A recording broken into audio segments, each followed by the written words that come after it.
Rustam aka, shu juda ham ko'p mijozlar tomonidan boshlang'ich to'lovsiz xonadon so'rashyapti. Ya'ni Star House'da hali bunaqasi bo'lmagan ekan. Boshlang'ich to'lovsiz xonadon qilib bera olasizmi? Juda ham talablar va takliflar bo'lyapti shu masalada. To'g'ri, Star House'da bunaqa takliflar hali bermaganmiz. Ko'ryapman, kommentariyalarni juda ko'p bo'lyapti. Boshlang'ich to'lovsiz, qanaqadir yengillik degan narsalar bo'lyapti. Star House 2025 da juda o'zi 2024 da loyihalari boshlanishi kerak bo'lgan. Ba'zi bir sabablarga ko'ra u hammasi 2025 ga o'tdi. Mana nima deydi? Mayli, yengillik bo'lish uchun 25-yil loyihalarimiz juda ust-must chiqib ko'payib ketgan. 50 ta xonadon yengillik qilib bersa bo'ladi. 50 ta. 50 ta. Yo'q, 50 ta men ham boya o'zi o'yladim, 50 ta taxminan qancha so'rasam ekan Rustam akamdan deb, bir 100 ta qilsak, 100 ta qilaylik. Sababi mas ketaman, chunki biz statistikadan bildik, ya'ni menejerlardan ham so'raganimda eshitdikki 70% boshlang'ich to'lovsiz so'rayapti. Ya'ni bu 50 ta kam. 100 ta qilib bering, shuni 100 ta qilib, mana mijozlarga hammasiga e'lon qilaylik shu narsani.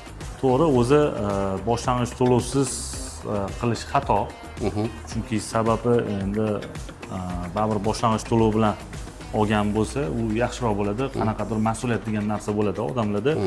Endi ko'ryapmiz, ko'pchilik talab bo'lyapti. Mayli 100 ta xonadonga beramiz, biz hozir loyihalarimizni ko'ryapsiz o'zingiz ham. Xudo xolasa bu masalani yana qayta ko'rib chiqamiz.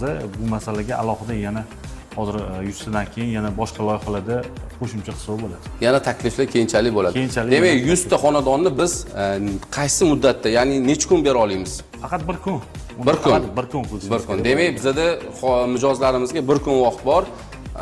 Taxminan endi kunini belgilaylik. Chunki o'sha kunni biz e'lon qilsak, o'sha kuni boshlang'ich to'lovsiz xonadon olmoqchi bo'lganlar tashrif buyurib o'z shu loyihalarimiz bilan qiziqib, ma'qul bo'lsa olishadi. Shu bir kunni belgilaydigan bo'lsa, hozir Navro'z bayramiga deb oladigan bo'lsa, 21-chi dam olish kunlari bo'lyapti. Menimcha bir kun bo'ladigan bo'lsa, Navro'z bayramidan keyin 24-chi 24 dushanba. Tamam.